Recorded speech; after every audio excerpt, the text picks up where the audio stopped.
One welcome to our YouTube channel Jyoti Shikshalaya. तो हमारी question practice series चली हुई है एसटेट की, और सबको पता ही चल गया होगा कि 7 और 8 दिसंबर को हमारा एसटेट का एग्ज़ाम है। 8 दिसंबर को हमारा पीजीटी मैथ का जो है एसटेट का एग्ज़ाम रहेगा, और उसकी हमने क्वेश्चन प्रैक्टिस सीरीज शुरू कर रखी है। ठीक है, तो डेली हमारी होती है। 1 नवंबर को हमने छुट्टी कर रखी थी दिवाली की। कल मैंने आप लोगों को इन्फॉर्मेशन दी थी कि जो हमारा एसटेट का नोटिफिकेशन मतलब जो आया है ऑफिशियल, उसके बारे में आपको बताया था। ठीक है, तो चलिए आप वापस से हम अपनी क्वेश्चन प्रैक्टिस सीरीज शुरू करते हैं। तो हमारी आज की जो क्वेश्चन प्रैक्टिस सीरीज रहेगी उसमें हमारे मिक्सअप क्वेश्चन रहेंगे। अब डेली आपको मिक्स क्वेश्चन ही मिलेंगे कंप्लीट सिलेबस के। ठीक है, जो हमारा सिलेबस है उसके कंप्लीट मिक्स क्वेश्चन आपको यहाँ पे मिलेंगे। ठीक है, तो डेली ऐसे ही प्रैक्टिस करते रहिएगा, और अच्छे अच्छे क्वेश्चंस मैं आप लोगों के लिए लेके आऊँगी, और आप भी अपनी तैयारी को बरकरार रखिए, और जैसे आप कर रहे हैं वैसे कंटिन्यू रखिए। ओके, तो चलिए शुरू करते हैं हमारी आज की क्लास का। जो फर्स्ट क्वेश्चन है वो क्या कहता है हमारा आज की क्लास का first question, if the mean of the Poisson distribution. सबसे पहले देखिए यहाँ पे पॉइजन डिस्ट्रीब्यूशन की बात होती है, तो पॉइजन डिस्ट्रीब्यूशन में हमारे पास क्या होता है कि जो मीन होता है और जो वेरिएंस होता है वो क्या होता है, सेम होता है। तो mean of the Poisson distribution is M. तो मीन हमारे पास एम है, तो वेरिएंस भी हमारा क्या रहेगा, एम रहेगा। पॉइजन डिस्ट्रीब्यूशन में मीन और वेरिएंस की वैल्यू सेम रहती है। तो स्टैंडर्ड डेविएशन हमारे पास क्या होता है, तो standard deviation is equal to क्या होता है, root V. V means variance, तो रूट एम। तो हमारा बी ऑप्शन यहाँ पे क्या हो जाएगा, करेक्ट हो जाएगा। ठीक है, इजी क्वेश्चन है। जो साथ के साथ की पॉइंट्स आपको मिल रहे हैं वो नोट करते रहिएगा, कॉपी पेन लेके आप लोग बैठिएगा। ठीक है, चलिए शुरू करते हैं। नेक्स्ट सेकंड क्वेश्चन क्या कहता है, the coefficient of x square in the expansion of this. तो हमें यहाँ पे मैं फॉर्मूला आपको बताऊंगी। ठीक है, एक ट्रिक आप यहाँ पे यूज़ कर सकते हैं। ट्रिक क्या कहती है, तो सबसे पहले एक बार ये समझिए कि क्या कहता है कोफिशिएंट ऑफ एक्स स्क्वायर का कोफिशिएंट हमें बताना है इस एक्सपेंशन में। तो सबसे पहले आप ये देखिए, क्या इस एक्सपेंशन के जो अंदर ब्रैकेट के अंदर जो ये लिखी हुई है टर्म, इसके फैक्टर बनते हैं या नहीं बनते हैं। तो इसके फैक्टर बन रहे हैं, तो फैक्टर हमारे पास क्या होते हैं, 5 और 4, 5 चौके 20 और 5 और 4 9, हमारे यहाँ पे फैक्टर बन गए। तो फॉर्मूला हमारे पास होता है, ये हर एक उसके लिए बनेगा जहाँ पे फैक्टर हमारे पास 5 और 4 होते हैं। तो कोफिशिएंट ऑफ एक्स की पावर एन इन दी एक्सपेंशन क्या आएगा, 5 की पावर एन प्लस 1 माइनस में 4 की पावर n प्लस 1। ये हमारा फॉर्मूला रहेगा, क्योंकि इसके फैक्टर हमारे पास क्या बनते हैं, 5 और 4। ठीक है, तो यहाँ पे कोफिशिएंट ऑफ एक्स की पावर n यानी कि एक्स की पावर स्क्वायर क्या है, 5 की पावर 3 माइनस 4 की पावर 3।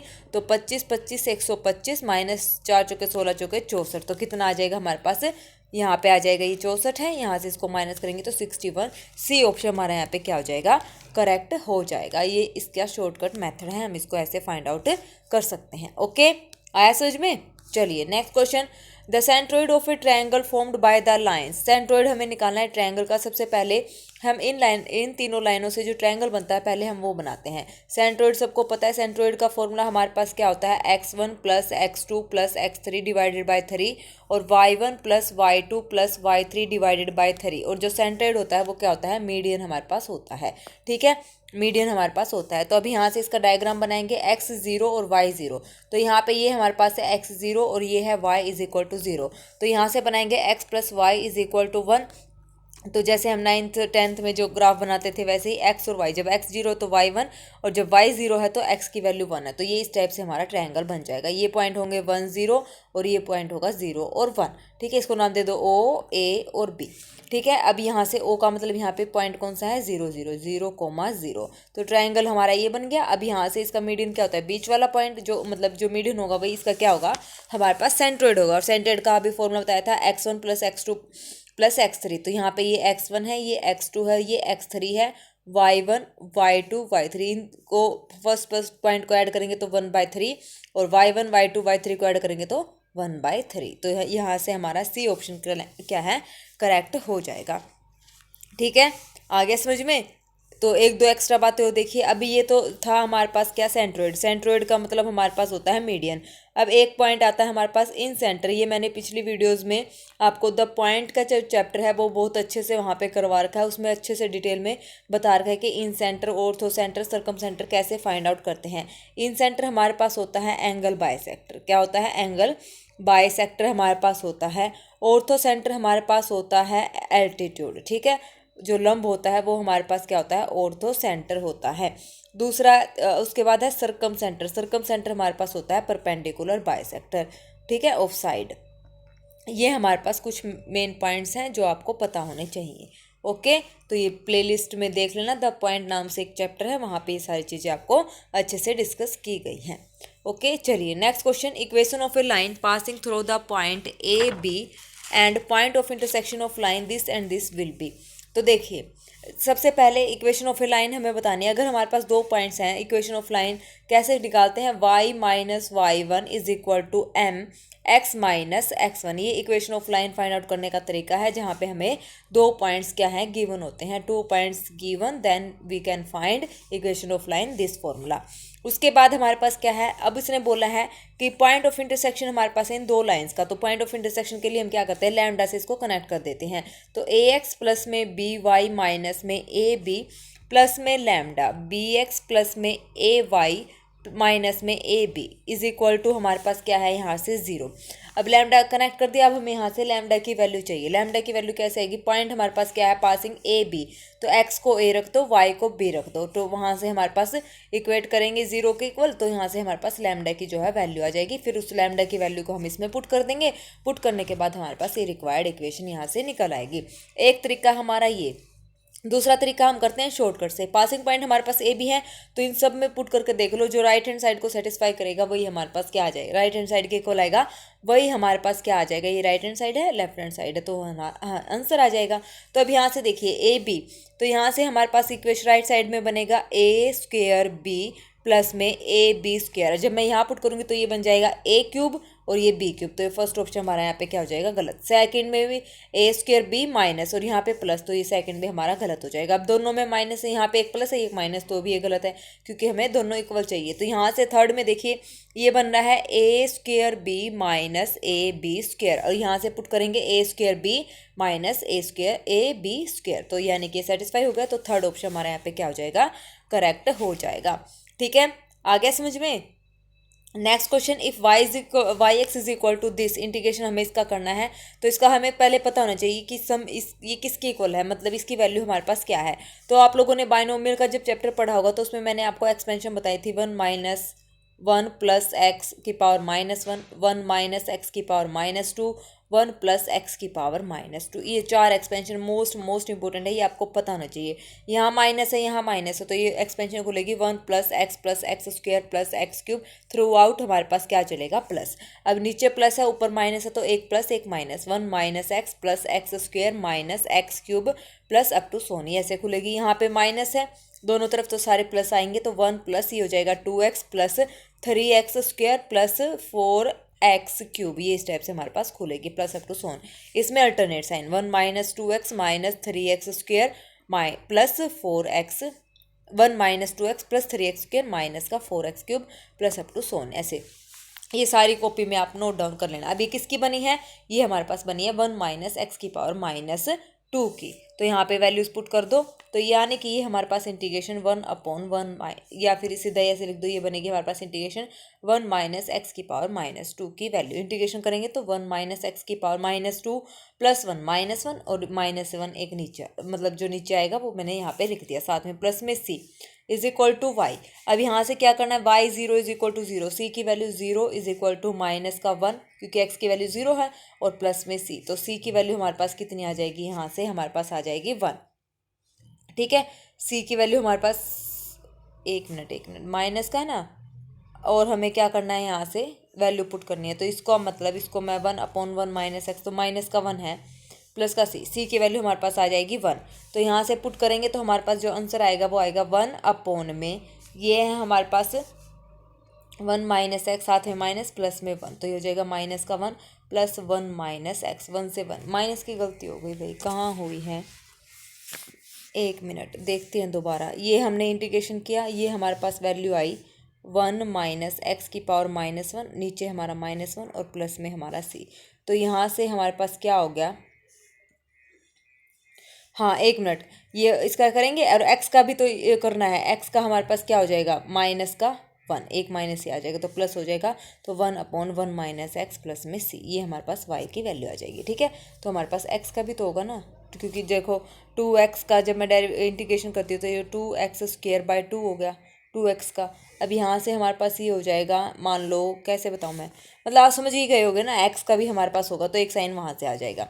तो अब यहाँ से ये हो गया 1 माइनस एक्स प्लस में c is equal to Y. अब यहाँ पे पुट करो, ये हो जाएगा 1 प्लस में c is equal to 0, c की वैल्यू -1 आ जाएगी। तो पुट कर दो यहाँ पे 1 माइनस, तो ये हो जाएगा 1/1 minus X minus 1 is equal to Y. तो 1 माइनस 1 प्लस में X divide by 1 minus X is equal to Y. तो 1 से 1 कैंसिल, x/1 माइनस एक्स, यानी कि सेकंड ऑप्शन हमारा यहाँ पे क्या हो जाएगा, करेक्ट हो जाएगा। ठीक है, जब हमने इंटीग्रेशन किया था तो हमारे पास ये वैल्यू थी, मैं दोबारा बता रही हूँ, 1/1 माइनस एक्स की पावर 2 था। तो यहाँ से हमारे पास क्या आ जाएगा, 1 माइनस एक्स की पावर -2 ऐसे करा मैंने। इसका इंटीग्रेशन जब मैं करूँगी तो 1 माइनस एक्स की पावर -2 प्लस 1 और -2 प्लस में 1 और एक्स का क्या हो जाएगा -1। तो ये इस टाइप से हमारा इंटीग्रेशन था। ठीक है, चलिए next question. If F of x is equal to X की पावर एक्स और एक्स यहाँ पे ग्रेटर देन 0, स्ट्रिक्टली इंक्रीजिंग के लिए डेरिवेटिव ग्रेटर देन 0। तो इसका डेरिवेटिव सबको पता है, एक्स की पावर एक्स का जो डेरिवेटिव है वो होता है एक्स की पावर एक्स 1 प्लस में log x is greater than 0, और ये ग्रेटर देन 0 गिवन है। तो यहाँ से इसको सोल्व करेंगे, 1 plus log x is greater than 0, तो log x is greater than -1, exponential लेंगे e की पावर -1, तो x is greater than 1/e। तो ए ऑप्शन हमारे यहाँ पे क्या हो जाएगा, करेक्ट। अगर डिक्रीजिंग होता तो ये वैल्यू क्या आ जाएगी, लेस देन आ जाती। ठीक है, तो फर्स्ट ऑप्शन में यहाँ हमारा यहाँ पे करेक्ट हो जाएगा। नेक्स्ट हमारे पास है, let G be an infinite cyclic group then. तो कोई भी अगर इनफाइनाइट साइक्लिक ग्रुप है जी, तो उसके सिर्फ 2 ही जनरेटर होते हैं। क्या, मान लो अगर ए उस जी है, जी यहाँ पे क्या इनफाइनाइट साइक्लिक ग्रुप है, अगर ए बिलोंग्स टू जी है और ए क्या है, जनरेटर। साइक्लिक ग्रुप में क्या होता है, जनरेटर होता है। साइक्लिक ग्रुप का मतलब ये होता है कि एक ऐसा एलिमेंट जो कंप्लीट ग्रुप को क्या कर ले, जनरेट कर ले। एक अकेला एलिमेंट सारे ग्रुप को क्या करे, जनरेट करे। तो अगर ए जी में बिलोंग करता है तो जो उसका इन्वर्स है वो भी जी में बिलोंग करेगा और वो भी उसका क्या होगा, जनरेटर। अगर ए एलिमेंट जनरेटर है तो ए इन्वर्स भी क्या होगा, जनरेटर होगा। तो 2 ही एलिमेंट होते हैं इनफाइनाइट साइक्लिक ग्रुप में। ठीक है, तो जी हैज़ 2 जनरेटर, सी ऑप्शन यहाँ पे करेक्ट है। और इसका एग्जांपल इनफाइनाइट साइक्लिक ग्रुप का जो एग्जांपल है, सबसे बेस्ट एग्जांपल है set of integer. Set of integer में 1 और -1 ये इसके 2 जनरेटर होते हैं। ये इंपॉर्टेंट चीज़ें हैं, ये आपको पता होनी चाहिए। ओके, चलिए नेक्स्ट हमारे पास क्या कहता है, which of the following plane is parallel to the line this. ठीक है, फॉलोइंग प्लेन हमें बताना है जो इस लाइन के क्या हो, पैरेलल हो। तो एक बात देखिए, लाइन की जो इक्वेशन होती है वो हमारे पास क्या होती है, x minus x1 by A is equal to Y minus y1 by B is equal to z minus z1 by C. A B और सी हमारे पास क्या होते हैं, यहाँ पे डायरेक्शन रेशियोज होते हैं। x1 y1 और z1 ये हमारे पास होते हैं पासिंग पॉइंट। ठीक है, क्या होते हैं, passing point. A B C क्या हो गए, यहाँ पे डायरेक्शन रेशियोज हो गए। अब क्या बोला है, प्लेन के जो पैरेलल लाइन, ये लाइन हो गई हमारे पास, ये एक प्लेन हो गया। ठीक है, प्लेन के पैरेलल एक line, following plane is parallel to this line. तो प्लेन जो है इस लाइन के क्या है, पैरेलल है। तो हमें which of the following plane, तो प्लेन की इक्वेशन बतानी है। तो प्लेन की इक्वेशन सबको पता है, जो प्लेन है उसकी इक्वेशन हमारे पास होती है LX plus MY plus NZ is equal to P। ये हमारे पास होती है प्लेन की इक्वेशन, P यानी कि परपेंडिकुलर डिस्टेंस। अब प्लेन जो है, प्लेन का नॉर्मल वेक्टर लाइन के परपेंडिकुलर होगा। जो प्लेन है, प्लेन ऐसे बोलता है भाई मेरा काम हमेशा मेरा नॉर्मल वेक्टर ही करेगा। प्लेन का जो काम करता है वो करता है नॉर्मल वेक्टर। तो नॉर्मल वेक्टर हमने लाइन के परपेंडिकुलर यहाँ पे मतलब ड्रॉ कर लिया, ये है नॉर्मल वेक्टर। प्लेन का जो भी काम प्लेन से हमने करवाना है ना, तो वो उसका नॉर्मल वेक्टर ही आएगा उसका काम करने। तो नॉर्मल प्लेन का नॉर्मल वेक्टर लाइन के परपेंडिकुलर होगा, और जो परपेंडिकुलर है तो उसकी डॉट प्रोडक्ट हमारे पास क्या होगी, 0 होगी। तो direction ratios of line and direction ratios of this, इन दोनों की डॉट प्रोडक्ट हमारे पास क्या हो जाएगी, 0। यानी कि इसके डायरेक्शन रेशियोज क्या हैं, 3 4 5 यहाँ पे पुट करेंगे। तो इसका मतलब है हमारे पास 3L plus 4M plus 5N is equal to क्या होना चाहिए, हमारे पास 0 होना चाहिए। ठीक है, अभी हम ऑप्शन से कर देंगे। अब यहाँ पे देखिए, अब हमारे पास ये है, इसको हमने 0 के इक्वल प्रूव करना है, यानी कि LMN की वैल्यू निकालनी। 3L plus 4M plus 5N equal to 0। अब यहाँ से LMN डॉट प्रोडक्ट दिखानी है 0 के इक्वल, तो यहाँ से प्लेन के डायरेक्शन रेशियोज, सॉरी लाइन के डायरेक्शन रेशियोज और प्लेन के डायरेक्शन रेशियोज की डॉट प्रोडक्ट क्या होनी चाहिए, 0। तो L यहाँ पे देखो, ये प्लेन की इक्वेशन बनानी है, इनमें से ही पता चलेगा प्लेन की L M और N। तो मैंने यहाँ से फर्स्ट ऑप्शन लिया, तो ये हो जाएगा 3 2 जा 6 प्लस में 4 3 जा 6 और प्लस में 5 4 जा 20। तो ये तो इक्वल नहीं आएगा, तो इसका मतलब ये फर्स्ट ऑप्शन हमारा इक्वल नहीं लाना है, जीरो के इक्वल दिखाना है, तो जीरो के इक्वल ये नहीं है। तो क्योंकि प्लस थे तो ऑब्वियसली बात नहीं होंगे, जीरो बनाने के लिए नेगेटिव तो होना ही चाहिए। बी ऑप्शन भी हमारा है गलत हो गया। अब सी और डी में देखिए, 3 दूनी 6 प्लस में 4 माइनस में 5 दूनी 10, 6 और 4 10 यानी कि 0। सी ऑप्शन करेक्ट है। डी भी देखो, 3 दूनी 6 माइनस का 4 प्लस में 5 दूनी 10, तो 6 में से 4 गया 2 प्लस में 10 12, तो डी भी गलत। तो सी ऑप्शन हमारा यहाँ पे करेक्ट है। आई होप आपको अच्छे से समझ आ गया होगा कि मैंने यहाँ पे कैसे किया, ठीक है। तो हमारी जो प्लेन की इक्वेशन है वो क्या आई है, सी ऑप्शन हमारा यहाँ पे करेक्ट हो जाएगा, ठीक है। चलिए अब नेक्स्ट क्वेश्चन हमारे पास क्या कहता है, डायरेक्ट्रिक्स ऑफ दी पैराबोला। इसकी पैराबोला की हमें क्या बतानी है, यहाँ पे डायरेक्ट्रिक्स बतानी है। तो सबसे पहले इसको हम कंप्लीटिंग द होल स्क्वायर बनाएंगे, तो ये हो जाएगा वाई स्क्वायर प्लस में 4y, ठीक है, और ये माइनस का 3 प्लस में 4x इज इक्वल टू 0। तो इसका हाफ करेंगे, हाफ करके ऐड करेंगे स्क्वायर का, मतलब स्क्वायर करके फिर ऐड कर देंगे। y प्लस 4y प्लस में 4 माइनस में 4 माइनस में 3 प्लस में 4x बराबर है 0। तो ये बन जाएगा y प्लस 2 का होल स्क्वायर, और इसको मैं इधर ले आऊँगी तो 7 माइनस 4x, ठीक है। ये हमारे पास बन जाएगी इक्वेशन। अब यहाँ से देखिए y प्लस, थोड़ा सा और सिंप्लीफाई मैं कर लेती हूँ, यहाँ से मैंने -4 कॉमन ले लिया, ठीक है। तो ये बन जाएगा यहाँ से x माइनस 7/4। इसको मैंने कैपिटल Y नाम दे दिया, माइनस का 4 इसको मैंने कैपिटल X नाम दे दिया, 4ax। अब हमारे पास y square is equal to -4ax, यहाँ से कंपेयर करेंगे तो a की वैल्यू हमारे पास यहाँ पे क्या है 1, तो a इज इक्वल टू 1 है। अब ये कौन सा पैराबोला बन गया, ये हमारे पास बन गया लेफ्ट हैंडेड पैराबोला। और लेफ्ट हैंडेड पैराबोला में जो डायरेक्ट्रिक्स होती है वो होती है राइट साइड, यानी कि x is equal to a हमारे पास होती है, ठीक है। फिक्स्ड डिस्टेंस जो होता है ओरिजिन से डायरेक्ट्रिक्स का ये होता है फिक्स्ड डिस्टेंस, ठीक है। तो ये हमारे पास हो गई directrix x is equal to x, यहाँ पे क्या है x माइनस 7/4, और a की वैल्यू अभी निकाल ली है, वो क्या आई है 1। तो x is equal to 1 plus 7/4, तो ये हो जाएगा 11/4, तो 4x बराबर है 11। तो सी ऑप्शन हमारा यहाँ पे क्या हो जाएगा, करेक्ट हो जाएगा। Next question, if HCF is this is equal to, इसके इक्वल है हमारे पास, तो m और n की वैल्यू बतानी है। तो सबसे पहले HCF निकालेंगे। HCF हाईएस्ट कॉमन फैक्टर, देखो छोटी क्लासेस में हम कैसे निकालते थे, 858 को अंदर और 325 को बाहर, तो ऐसे डिवीजन मेथड से हम निकालते थे।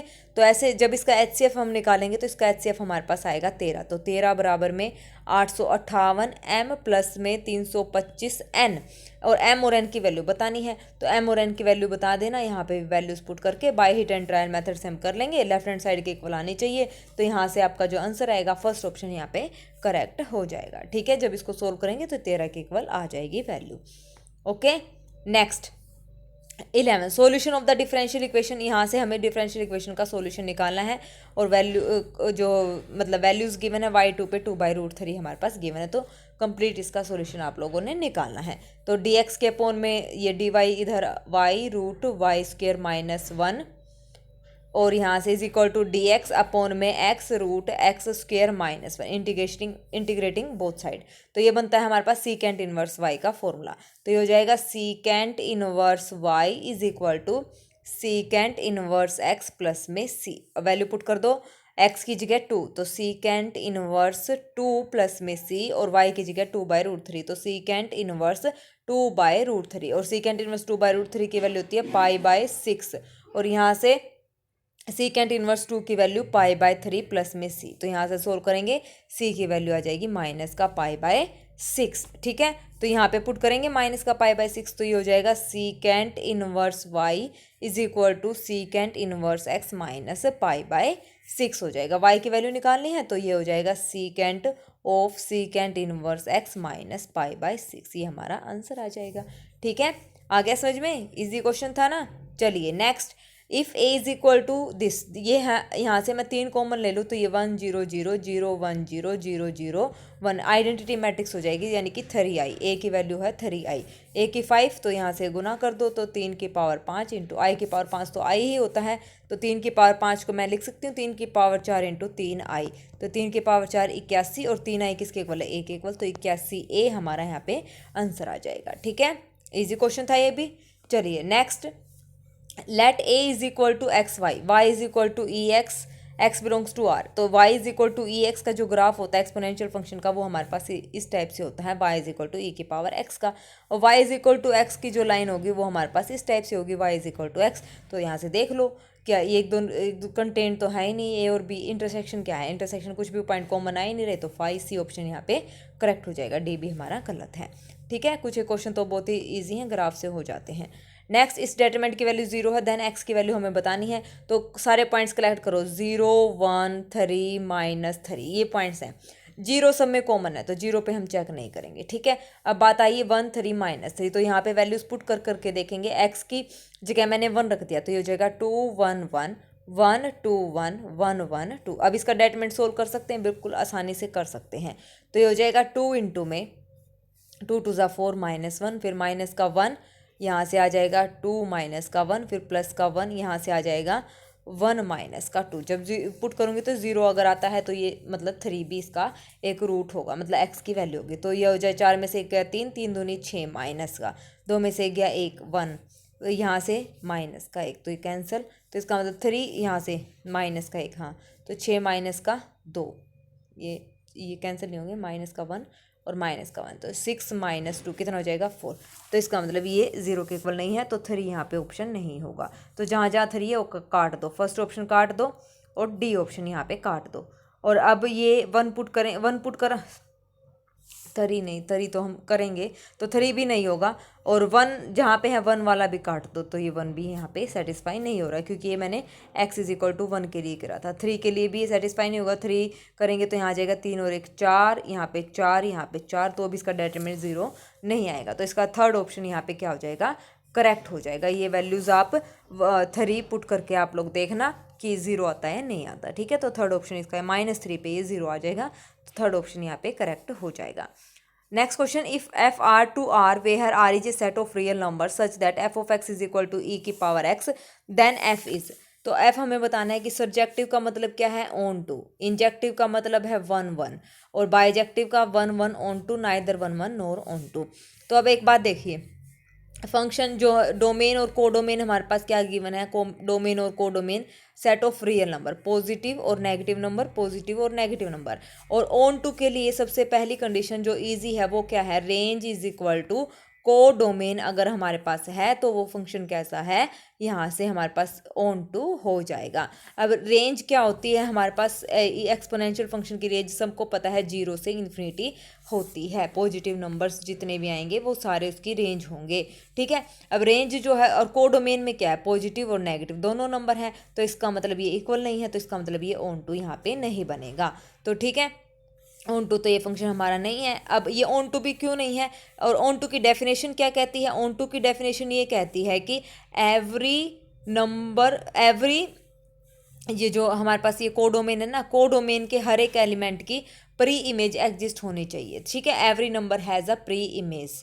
ठीक है, प्री इमेज हमारी एग्जिस्ट होनी चाहिए, कोडोमेन के हर एक नंबर की प्री इमेज हमारे पास होनी चाहिए, 1 2 3 0 -1 -2 -3। लेकिन जो रेंज में ई की पावर जो एक्स है उसकी रेंज क्या है, 0 से इन्फिनिटी, यानी कि पॉजिटिव नंबर्स हैं हमारे पास, यानी कि नेगेटिव नंबर की तो हमें प्री इमेज एग्जिस्ट करेगी नहीं, तो नेगेटिव नंबर की हमें प्री इमेज नहीं मिलेगी, तो इसमें तो मतलब नेगेटिव नंबर छूट गए, और ऐसा होना नहीं चाहिए, हर एक एलिमेंट की प्री इमेज एग्जिस्ट होनी चाहिए, तो भी हम कह देंगे बाय डेफिनेशन कि ये ऑन टू नहीं है।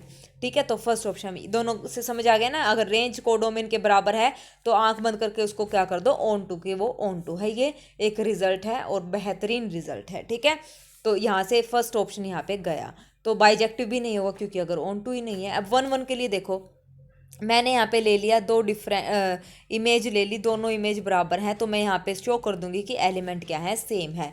Different element has a different image ये होती है हमारे पास, तो मैंने क्या कर लिया, इमेज दोनों के बराबर ले ली। अब मैं ये शो करूँगी जो एलिमेंट है वो क्या है, सेम ही है, मतलब डिफरेंट नहीं है। तो यहाँ से e की पावर x1 बराबर है e की पावर x2, और यहाँ से लोग ले लूँगी बोथ साइड, तो x1 बराबर है x2, तो यहाँ पे क्या आ गई, सेम एलिमेंट है हमारे पास और सेम ही इमेज है। ठीक है, तो यानी कि 1 1 बन गया, तो बी ऑप्शन हमारा करेक्ट हो गया, डी ऑप्शन हमारा गलत हो गया, तो यहाँ से बी ऑप्शन हमारा करेक्ट है। आज के ये टॉप 15 क्वेश्चंस थे पूरे ऑल ओवर सिलेबस जो हमारा गिवन है वहाँ से। ठीक है, और ये प्रीवियस पेपर में भी पूछे गए हैं, एस्टेट 2020 में जो हमारा एग्ज़ाम हुआ था ना प्रीवियस, वहाँ से भी। ठीक है, तो इम्पोर्टेंट क्वेश्चन है सारे ही सारे। तो मैंने सोचा कि अब जो क्वेश्चन प्रैक्टिस सीरीज़ होएगी वो मिक्स क्वेश्चन के लूँ पूरे सिलेबस की, ताकि आपको सारा सिलेबस यहाँ पे क्या हो जाए, रिवाइज हो जाए। ठीक है, और इस आज की क्लास का जो आपको ये PDF है वो मेरे टेलीग्राम चैनल पर मिल जाएगा, वहाँ से आप ले सकते हैं और मेरे चैनल को ज्वाइन कर लेना। और जो बच्चे पहली बार वीडियो देख रहे हैं तो प्लीज़ मेरे चैनल को लाइक शेयर और सब्सक्राइब ज़रूर करें अपकमिंग वीडियोज़ के लिए। ठीक है, तो टॉप 15 क्वेश्चंस हैं, ऐसे ही अच्छे और मज़ेदार क्वेश्चंस आपको डेली मिलेंगे। और अच्छे से तैयारी कीजिएगा, रिवाइज करते रहिएगा। कोई भी क्वेश्चन अगर नहीं समझ आता है तो आप कमेंट सेक्शन में कमेंट करके बता दीजिएगा, फिर उसको हम नेक्स्ट वीडियो में डिस्कस कर लेंगे। ओके, तो चलिए आज के लिए बस इतना ही, और अपनी तैयारी करते रहिए। और जो जनरल पार्ट है उसकी भी आपने अच्छे से तैयारी करनी है, क्योंकि वो 90 नंबर का हमारा आएगा। ठीक है, 60 नंबर का तो हमारा सब्जेक्ट ही रहेगा, सब्जेक्ट तो हमने अच्छे से करना ही है, लेकिन जो 90 नंबर है ये भी हमने अच्छे से ही करने हैं, तभी जाके इन दोनों को मिला के हमारा जो है क्वालिफाई होगा एग्ज़ाम। ठीक है, तो बाकी टाइम पे जनरल ऐसे इस टाइप से टाइम टेबल बना लीजिए, ताकि आपको दोनों सब्जेक्ट्स को आप टाइम दे सको अच्छे से। ओके, तो चलिए आज के लिए फिर इतना ही, कल मिलते हैं नई क्लास में नए क्वेश्चंस के साथ। Okay, thank you very much, have a nice day.